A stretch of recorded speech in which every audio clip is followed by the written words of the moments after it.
Alright, welcome back, Misfits and Underdogs. We're gonna wrap up The Outsiders because I'm already thinking about Movie Mask. Anyways, this is called That Was Then and This Is Now. I don't know what it's about, but we're gonna find out. Alright.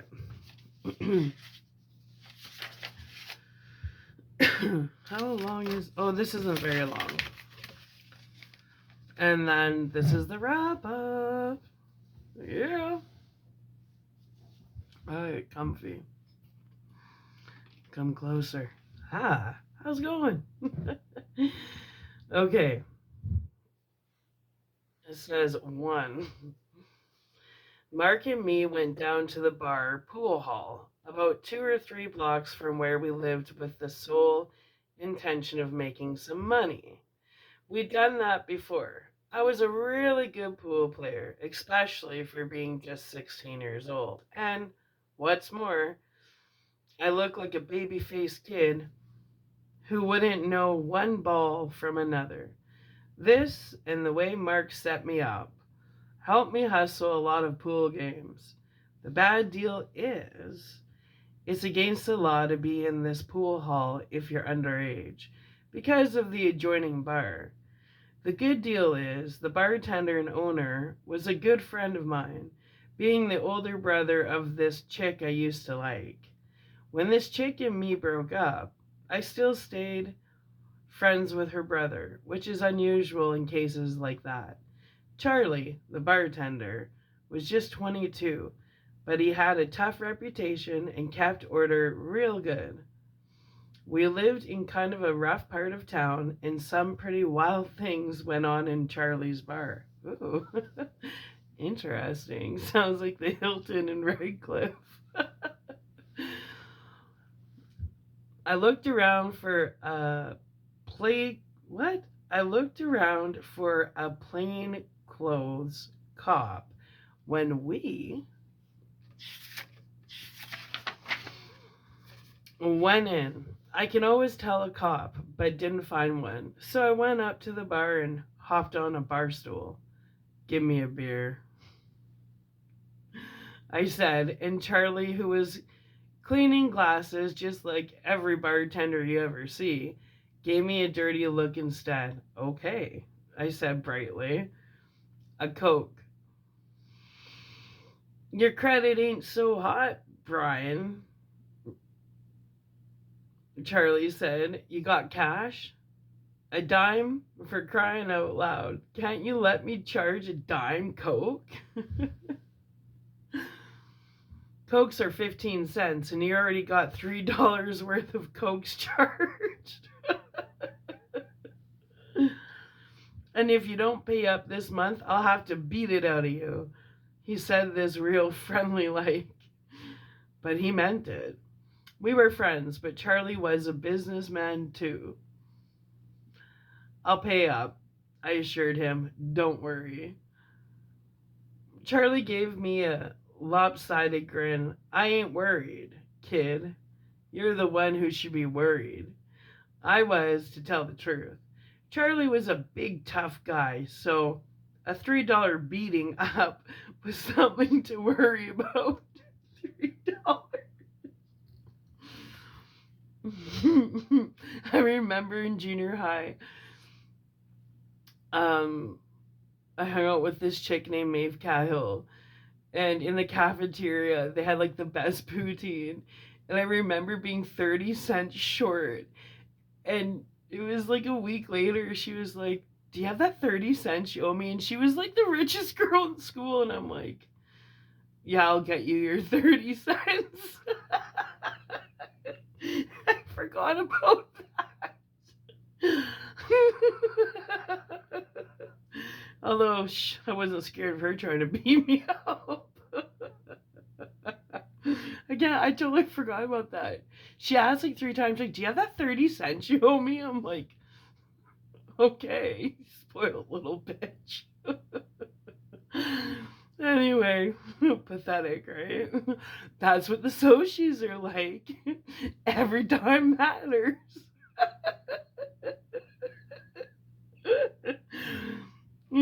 yeah, yeah, here's your 30 cents, idiot.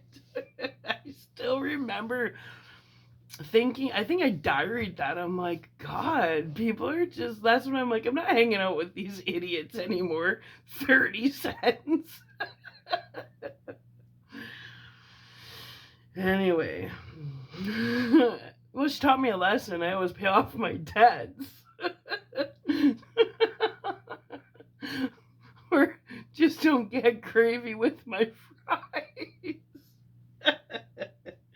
Anyway, okay, where was I?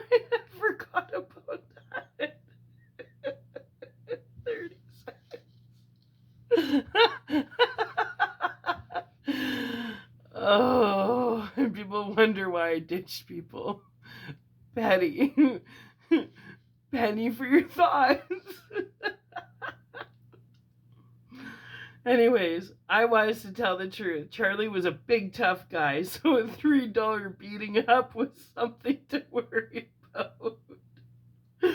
Hey, Mark, Charlie said, there ain't nobody here to hustle. Mark, who had been scouting out the two guys playing pool, came up and sat down next to me. Yeah, that's the truth. It's just as well, Charlie said. You guys are going to get in real bad trouble one of these days.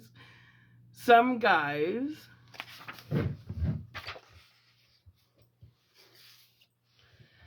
going to get hacked off when he finds out what you're doing, and you're going to get a pool stick rammed down your throats.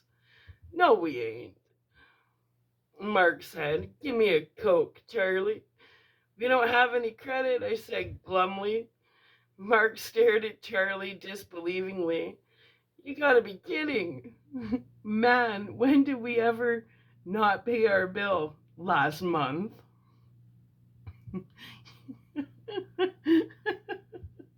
Gravy and fries. It's funny how weird things trigger weird memories. I totally forgot about that until now. That was grade 8. 30 cents, corrected Charlie. And like I just told Brian, if I don't get that money pretty soon, I'm going to take it out on a couple of hides. I'll get you the money tomorrow if you give us the Cokes right now. Okay. Charlie gave in to Mark. Almost everybody does. It was a gift he had. A gift for getting away with things. He could talk anyone into anything. But if I don't get the money by tomorrow, I'll come looking for you.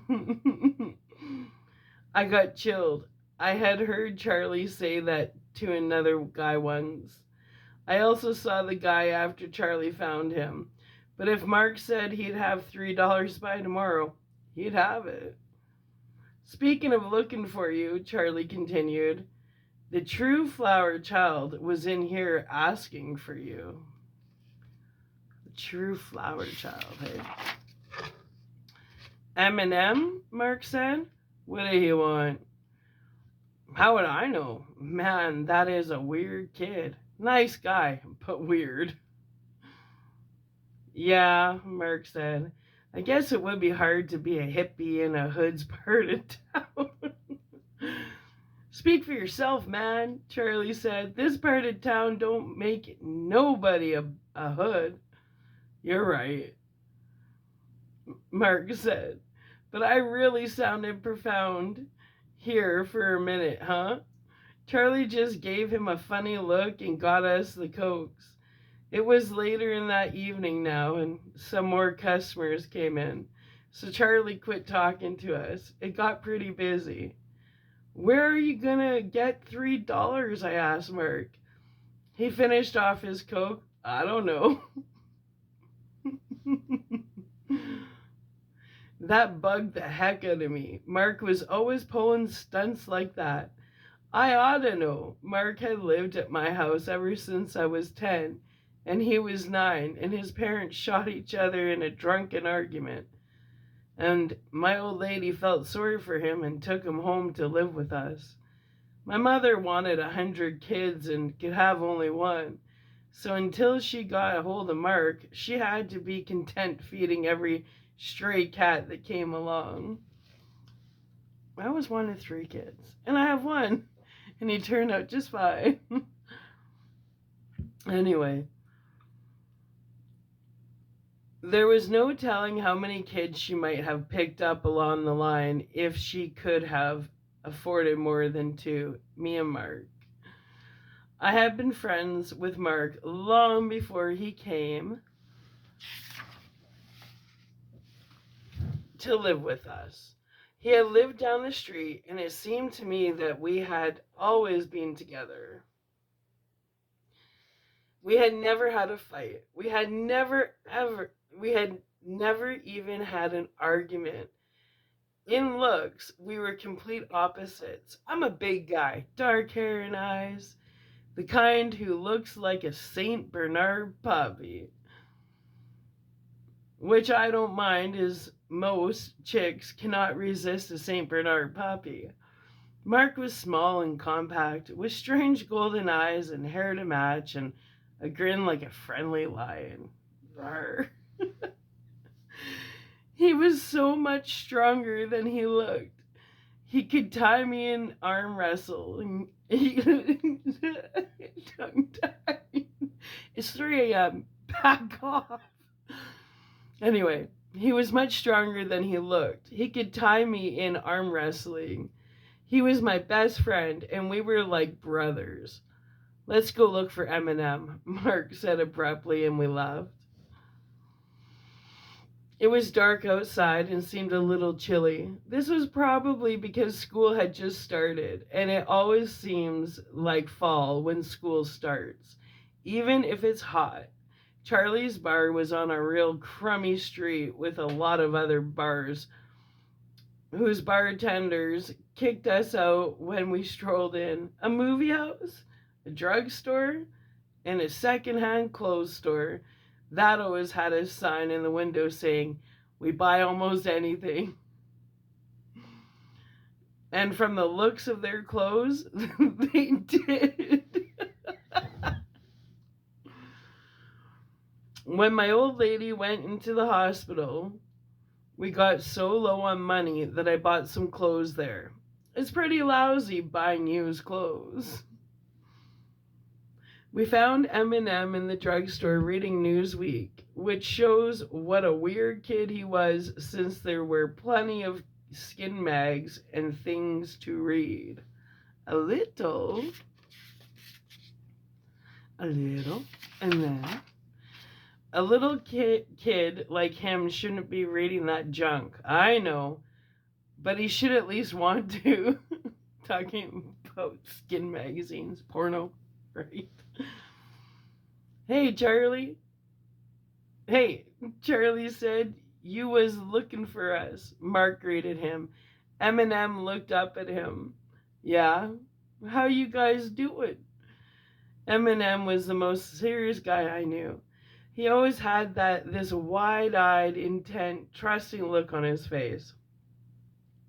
But sometimes he smiled, and when he did, it was really great. He was an awful nice kid, even if he was a little strange. He had big gray eyes, the kind you see on war orphan posters, and charcoal-colored hair down past his ears and down to his eyebrows. He probably would have grown a beard, except 13 was too young for it. He always wore an old army jacket that was too big for him and went barefoot even after it started getting cold. Then his father got fed up with it, and Eminem got a pair of moccasins. He had a metal peace sign, symbol, hanging around his neck on a piece of rawhide string, and he got his nickname from his addiction to M&Ms. I was wondering what that was about. Got a pair of moccasins. He had a metal piece of... What the fuck? Let's redo that. He had a metal piece symbol hanging around his neck on a piece of rawhide string, and he got his nickname from his addiction to M&Ms. The kind of chocolate candy that melts in your mouth and not in your hands. I like Smarties. I was between M&Ms, And Smarties? I like Smarties. And between Coca-Cola and Pepsi, I like Pepsi. Anyway, for years I'd never seen M&M without a bag of that candy. I don't know how he ate those things all day long, day after day. If I did that, my face would break out like nothing you've ever seen. You want an M&M? He held out a bag towards us. I shook my head, but Mark took one just to be polite. Since he didn't like sweet stuff, you wanted to see us for something, Mark reminded him. Yeah, I did, but I forgot what for. He was like that, real absent-minded. My sister's home, he added as an afterthought. No kidding, asked Mark tactfully, thumbing through a Playboy. Which one? Eminem had a million brothers and sisters, most of them younger. They all looked alike, and it was really funny to see him out somewhere with 4 or 5 little carbon copies, with dark hair and big serious eyes, hanging all over him. If I had to be a babysitter day and night, I'd lose my temper and kill one of those brats. But then, Eminem never lost his temper. My older sister, Kathy, you know. Yeah, I remember, I said, only I didn't remember too well. Where's she been? She went to a private school last year and this summer. She's been staying with my aunt. She had to come home, though, because she ran out of money. She paid for it all with her own bread. Must be smart, I said. I couldn't remember what she looked like. I had never paid any attention to her. She's as smart as you. No, Eminem said, still reading. He wasn't bragging. He was telling the truth. He was a very honest kid. Let's go over to the bowling alley, Mark suggested. The drugstore wasn't exactly jumping with action. It was a school night and nobody was hanging around. You come too, Eminem? It was a long walk to the bowling alley, and I wished for the 100th time I had a car. I had to walk everywhere I went, as if he'd read my mind, which he was in the habit of doing, Mark said. I could hotwire us a car. And that's a bad thing to do, Eminem said, taking something that doesn't belong to you. It ain't stealing, Mark said. It's borrowing. Really? Yeah, well, you're on probation now for borrowing. So I don't think it's such a great idea, I said. Mark could hotwire anything, and ever since he was 12 years old, he had hotwired cars and driven them. He had never had an accident, but he finally got caught at it. So now, once a week, he had to go downtown on his school lunch hour to see his probation officer and tell him how he was never going to steal cars anymore. Sure, bud. I had been worried at first, afraid they were going to take Mark and put him in a boys' home, since he wasn't really my brother and didn't have a family. I was worried about Mark being locked up. I didn't need to. Mark always came through everything untouched, unworried, unaffected. Okay, Mark shrugged. Don't get shook, Brian. Brian, Eminem said suddenly, were you named after the Lord? What? I said, stunned. For a minute, I thought he meant God. I just thought. Lord Brian, were you named after him? The poor kid had Byron and Brian mixed up. I decided to string him along. Yeah, I was. Was there a Lord Brian? Mark said. Hey, that's cool, he paused. I guess it's cool. What'd this guy do anyway? Can't tell you in front of the kid, I answered. Eminem shook his head. He wrote poetry. He wrote long, old poems. You ought to write poetry, just to keep up the tradition of the Bryans. You ought to keep your mouth shut, I replied, before I kept up the tradition of punching wise guys in the mouth. I don't know why I find it so funny. Okay. Eminem looked up at me, and I realized from his hurt, puzzled look that he hadn't been trying to be smart. So I punched him on the shoulder and said, "Okay, I'll write poetry. How's this?" And I recited a dirty limerick I'd heard somewhere. It made him laugh and turn red at the same time. Mark thought I had made it up and said, "Hey, that was pretty good. Can you just pop them off like that?" I only shrugged and said, "Sometimes." Because then I'd take credit whether or not it was really due me. Okay, I don't like the writing. I was like that. I'd also lie if I really thought I could get away with it, especially to girls. Like telling them I love them and junk. Oh my god. When I didn't. Nice. I had a rep as a lady killer, a hustler. When early 16. I kept up the old Lord Byron tradition in one way. Sometimes I get to feeling bad thinking about how rotten I treated some of these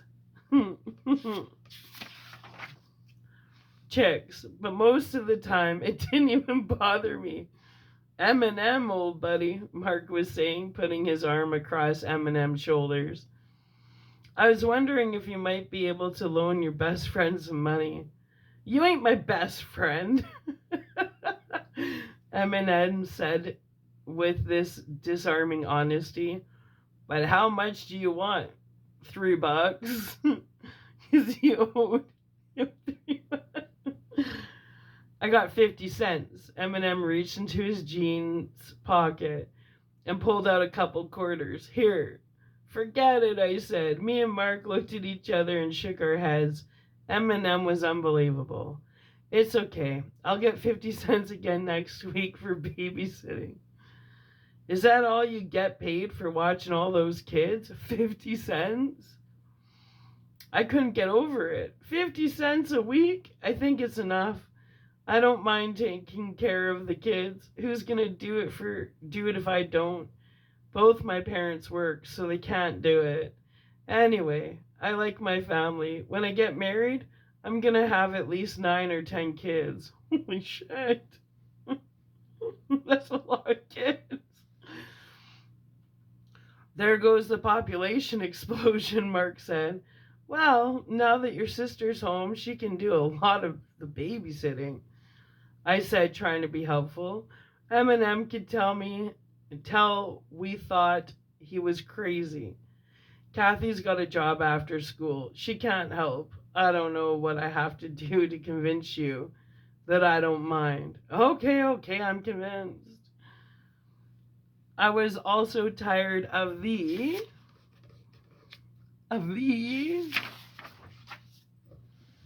subject, and I had got to worrying about how we were going to get $3 before tomorrow. Charlie didn't get his rough rap on his bar by being nice to people, especially ones who couldn't pay their bills. You owe me 30 cents. By the time we got to the bowling alley, it was 10 o'clock. There weren't many people there. Mark and I watched a few games while Eminem stared into a package of M&Ms. I finally got bugged about it and asked him what in the Sam Hill was going. Fuck me. Let's just redo that paragraph. I was thinking about something. I had a memory, so I gotta get that out of my head. By the time we got to the bowling alley, it was 10 o'clock. There weren't many people there. Mark and I watched a few games while Eminem stared into a package of M&Ms. I finally got bugged about it and asked him what in the Sam Hill was he doing. took a look. He handed me the package, which was open at the top. Put it right up to your eye. I did, and all I saw was a bunch of candy. It's beautiful, ain't it? Maybe he was on acid. Eminem heaven. It's beautiful, isn't it? Asked Eminem. I mean, look at all the different colors. Yeah, I agreed, thinking, if I didn't know this kid better, I'd say he was high. Like I said, LSD.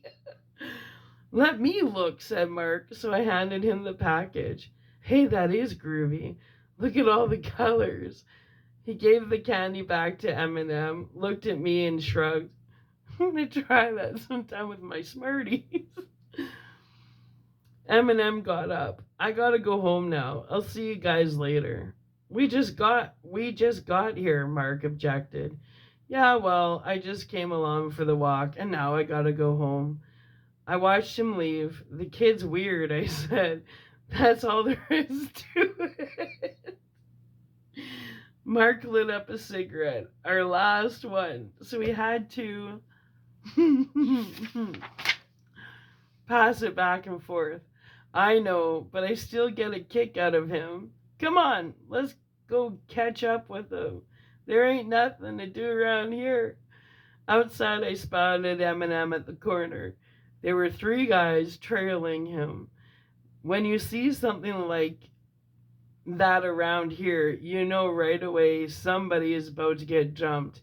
In this case, it was Eminem. Come on, Mark said, and we cut through an alley so as to come up behind those guys. 3 against 3. The odds would have been even, except that Eminem was one of those non-violent types who practiced what he preached. And me and Mark weren't carrying weapons. We slowed down to a walk when we came to the end of the alley. I could hear the voices of the 3 guys who were following Eminem, and I recognized one of them. Hey, Flower Child, turn around. They were taunting him, but Eminem just kept right on moving. It's Shepard. Mark whispered to me. We were waiting at the end of the alley for them to come by. They didn't. They must have had Eminem up against the wall. We could hear them.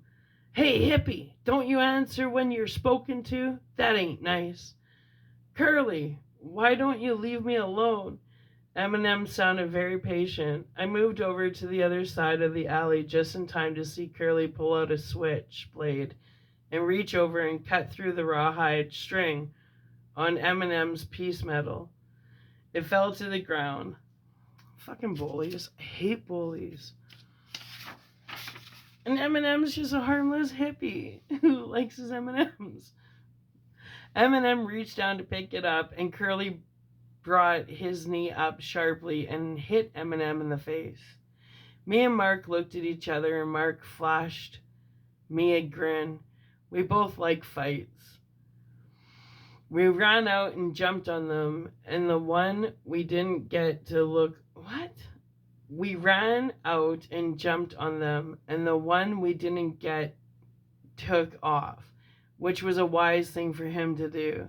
Since we had surprised them, it wasn't too hard to get them pinned.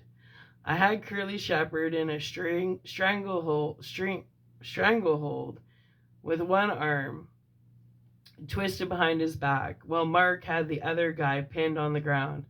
How'd you like a broken arm, Shepard? I said through gritted teeth, careful not to loosen my grip.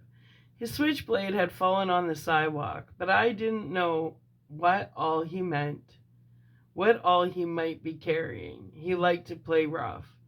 Okay, you proved your point. Let us go, Douglas. Curly said a few more things that I'm not going to repeat. He must have figured out who it was twisting his arm when he saw Mark. Me and Mark were always together. Curly had a special grudge against me anyway. I used to go with his sister. She says she broke up with me, which was the truth, but I was spreading it around that I broke up with her and was given all kinds of cool reasons. God. Curly was a little dumb. He belonged to a gang led by his brother Tim and known as the Shepherd Gang. Really original. Tim was alright. At least he had a few brains. But I consider Curly a dumb hood. Look, we didn't hurt him. That was a lie because Eminem was sitting there.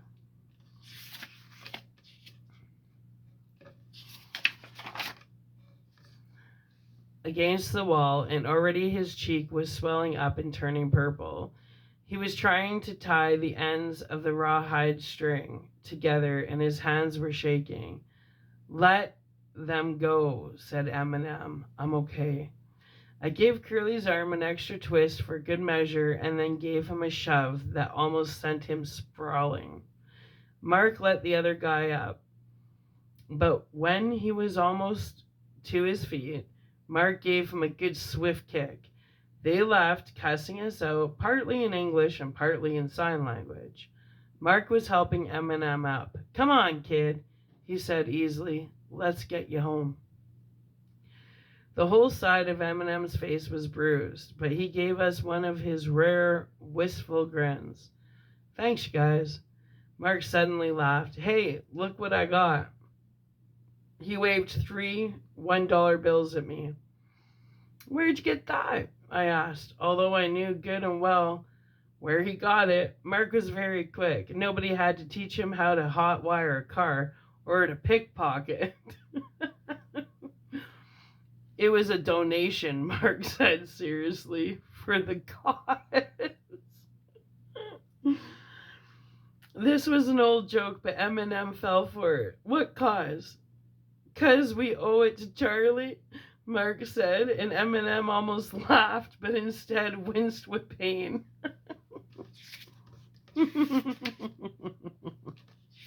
Donation. I was really feeling good. I could quit worrying about Charlie's beating us up. Mark suddenly poked me. You still in the mood for a little action? Sure, I said. Mark motioned towards the next intersection. There was a black guy standing there, waiting for the light to change. We could just jump him, Mark said, but suddenly Eminem spoke up. You make me sick. You just rescued me from some guys who were going to beat me up because I'm different from them, and now you're going to beat up someone because he's different from you? You think I'm weird? Well, you're the weird ones. Both Mark and I had stopped walking and were staring at Eminem. He was really shook up. He was crying. I couldn't have been more stunned if he had begun to dissolve. You don't see guys crying around here, not unless they have a lot better reason than Eminem had. He suddenly took off running, not looking back. I started to take a few steps after him, but Mark caught me by the arm. Leave him alone, Mark said. He's just all uptight from getting jumped. Yeah, I said. That made sense. That had happened to me before, and I could remember how scared it could get you. Besides, Eminem was only a kid. Just turned 13. Mark picked something up off the ground. It was Eminem's peace medal. It must have dropped off when Eminem started running. He hadn't tied the ends of the string together very well. Remind me to tell him I have this, Mark said, stuffing the medal and the string into his pocket. Let's stop by and give this $3 to Charlie before I buy some cigarettes with it. Okay, I said. I didn't feel quite as good as I had before. I was thinking about what Eminem had said about beating up people because they were different. There was a lot of truth to that.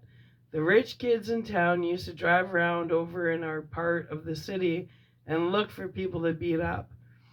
Then a year or so ago, a couple of kids got killed in that mess, and the fad slowly dried out. But there were still gang fights around here, and social club rumbles. And things like shepherds jumping Eminem happen every day. I didn't mind it much, unless I was the one getting mugged. I liked fights. Come on, Mark called. Maybe there's somebody to hustle in Charlie's. I grinned and ran to catch up with him. Mark was my best buddy, and I loved him like a brother. And that's the end. Wait, is it? No. What's this? Well, let's just finish this. It says S.E. Hinton's career as an author began while she was still a student at Will Rogers High School in Tulsa, Oklahoma. Disturbed by the clashes of the two gangs in her high school, the Greasers and the Sochies, Hinton wrote The Outsiders, an honest, sometimes shocking novel told from the point of view of a 14-year-old greaser named Ponyboy Curtis. The Outsiders was published during Hinton's freshman year at the University of Tulsa and was an immediate sensation. Today, with more than 14 million copies in print, the book is the best-selling young adult novel of all time.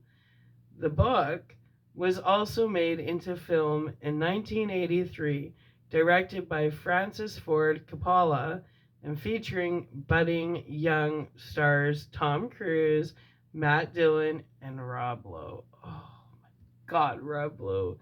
He's so dreamy. I don't care how old he is, he's so dreamy.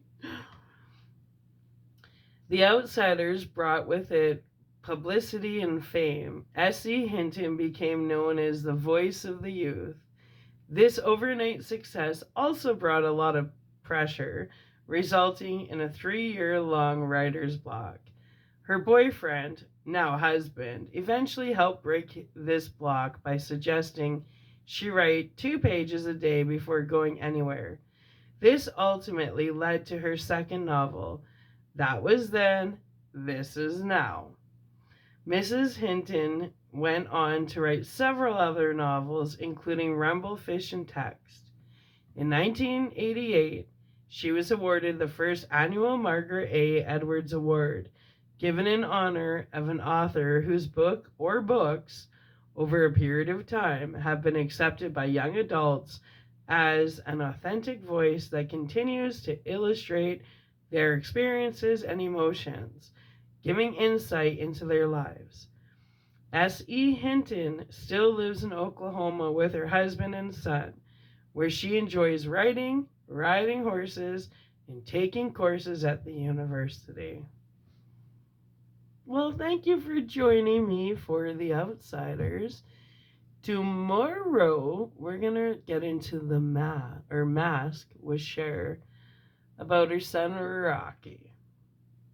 And oh, I'm going to cry like a baby because I can't even watch that movie and not cry. And in fact, you can't even buy it on YouTube, but I found it on Amazon. And that's